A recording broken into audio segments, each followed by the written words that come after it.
गलत तो हमने समझा तुम्हें, जो पतिव्रता पत्नी के रूप में छुपी हुई इस पापी नागिन को नहीं पहचान सके। नहीं, भगवान के लिए ऐसा। भगवान के लिए, उस भगवान के लिए जिसके सामने पूजा की थाली रखकर तुम इस इंसान को अपना दूसरा भगवान मानकर रोजाना अपने सुहाग की रक्षा करने का ढोंग किया करती थी, उस भगवान के लिए। नहीं, भगवान के लिए ऐसा मत कहिए। मैंने कोई पाप नहीं किया, कोई ढोंग नहीं किया, कोई विश्वास मत लगाओ। विश्वासघाती, तुमने एक इज्जत से सर उठाकर जीने वाले आदर्शवादी पुलिस ऑफिसर रंजीत मलिक को उसके जमीर के हाथों मौत के घाट पहुंचा दिया है, जहां पहुंचकर एक इज्जतदार आदमी या तो किसी की हत्या कर सकता है या फिर आत्महत्या। ऐसा मत कहिए, आप ही तो मेरे सब कुछ हैं। तो फिर वो कौन है? तुम मेरी पत्नी हो, मैं तुम्हारा पति हूं, तो फिर वो तुम्हारा कौन है? तुम उसकी कौन हो? अगर तुमने मेरे हाथों से इस गले में मंगलसूत्र बनवाया है, तो फिर उसके साथ कौन सा रिश्ता बांधा है?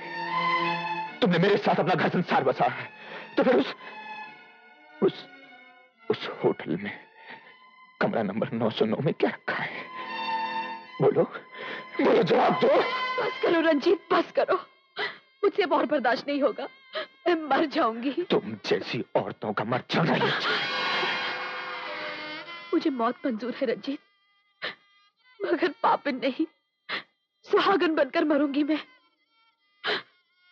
लेकिन मरने से पहले मैं अपनी जिंदगी की वो टूटी हुई कहानी सुनाऊंगी, वो कहानी जो मैंने तुम्हें हर पल बतानी चाहिए, मगर तुम मेरे प्यार में ऐसे खोए कि जीते जी कभी मौका ही नहीं दिया। लेकिन आज तो मरने की बात आ ही गई, इसलिए तुम्हें सुननी ही पड़ेगी। बरसों पहले की बात है, हम कश्मीर के एक छोटे से गांव में रहा करते थे। बचपन में ही किस्मत ने माँ बाप का प्यार छीन लिया। शराबी मामा ने मुझे पालकर बड़ा तो किया, लेकिन मेरे जवान होते ही उसी शराबी मामा ने शराब के मोल में मेरी जवानी का सौदा एक जमींदार से करना चाहा। मेरी इज्जत को उसने रुपयों में तौलना चाहा। इससे पहले कि मुझ पर कोई दाग लगे, मैं वहां से भाग निकली।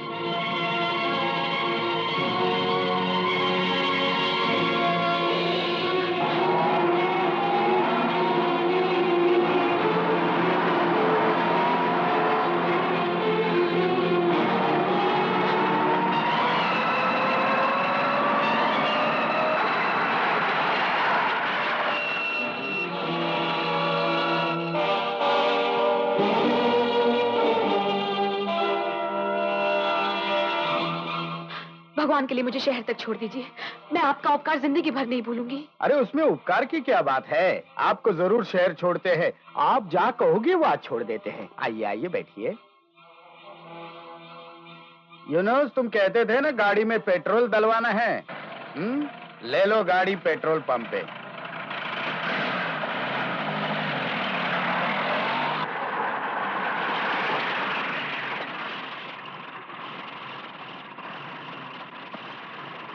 अरे ओ अब्दुल जी साहब। जीप में पेट्रोल डाल दे, मैं घर जाकर आता हूँ।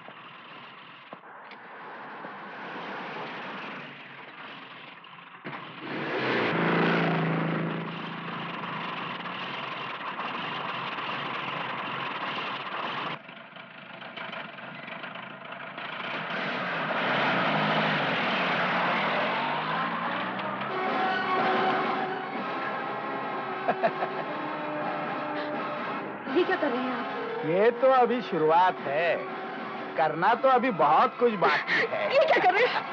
छोड़ो मुझे, गाड़ी रोको, बचाओ! मैं कहती हूँ गाड़ी रोको,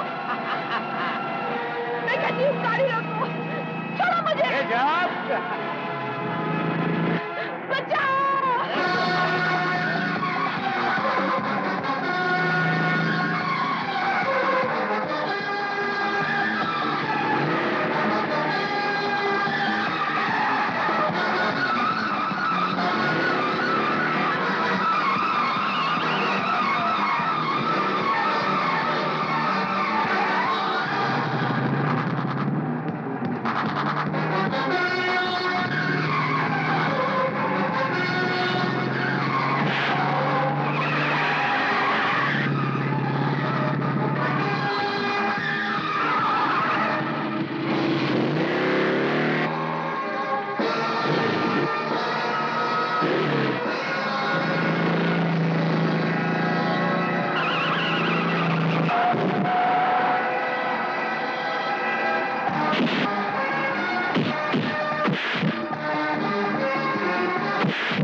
आपका बहुत बहुत शुक्रिया। सुनिए, आपको कहाँ जाना है? आइए मैं आपको छोड़ देता हूँ। कहाँ छोड़ेंगे आप? मुझे छोड़ने के लिए इस दुनिया में कोई जगह नहीं है। देखिए, अगर आप बुरा ना माने तो एक बात कहूँ, आपके लिए थोड़ी सी जगह है मेरे पास, मेरा घर। अगर आप मुझ पर विश्वास कर सकें तो। उस आदमी की आंखों में मुझे सच्चाई नजर आई और मैं उसके साथ चल पड़ी। वो मुझे अपने घर पर लाया, अपनी बहन से मिलाया।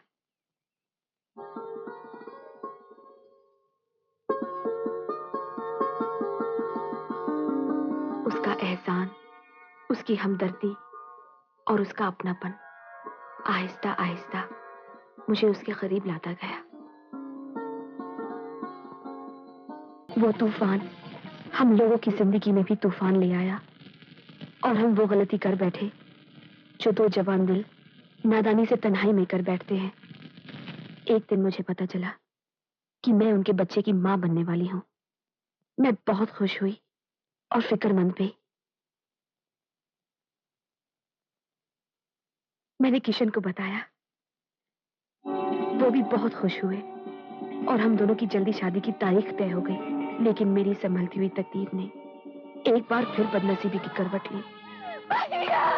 अरे अरे अरे भैया मुझे बचा लो, भैया भैया मुझे बचा लो। लक्ष्मी, हुआ क्या है? हुआ कुछ नहीं, होने वाला है। भैया यही वो भेड़िया जो मेरी और अनीता की इज्जत के साथ खेलना चाहता था। भैया कुत्ते, तेरी ये हिम्मत, अब मैं तुझे जिंदा नहीं छोड़ूंगा। अरे हट, पकड़ो साले को।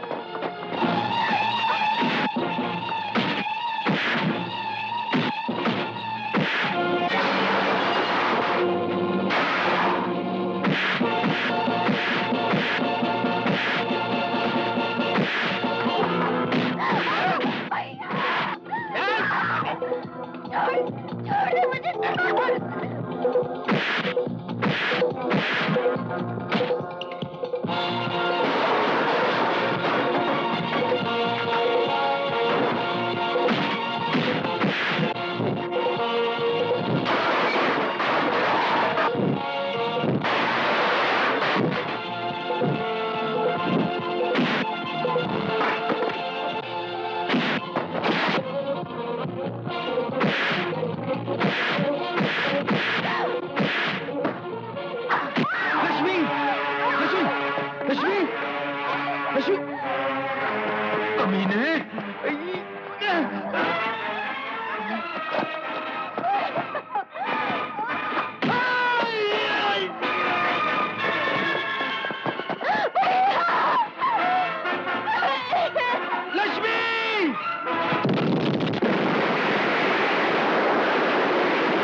अरे खून, पकड़ लो इसे।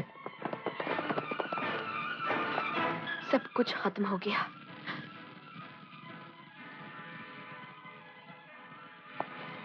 पुलिस किशन को गिरफ्तार करके ले गई। मैं पत्थर बनी ये सब देखती रही। मैंने सोचा कि इस दुनिया में अब मेरा कौन है। एक जो हमदर्द है उसे भी कानून ले गया। मैंने मौत को गले लगाने का फैसला कर लिया। मैं पानी में डूबकर अपने आप को खत्म करने जा रही थी कि अचानक आपने आकर बचा लिया और मुझे अपने साथ घर ले गए। मैंने कई बार आपको अपना गुजरा हुआ कल बताने की कोशिश की। आपने हर बार मुझसे सब कुछ भूल जाने को कहा। बहुत प्यार दिया आपने मुझे। इस तरह एक नई जिंदगी फिर से शुरू हो गई। यही है इस अभागन की कहानी। अब भी अगर तुम्हें मुझ पर विश्वास नहीं तो सिर्फ मौत ही मेरी मंजिल है। सिर्फ मौत।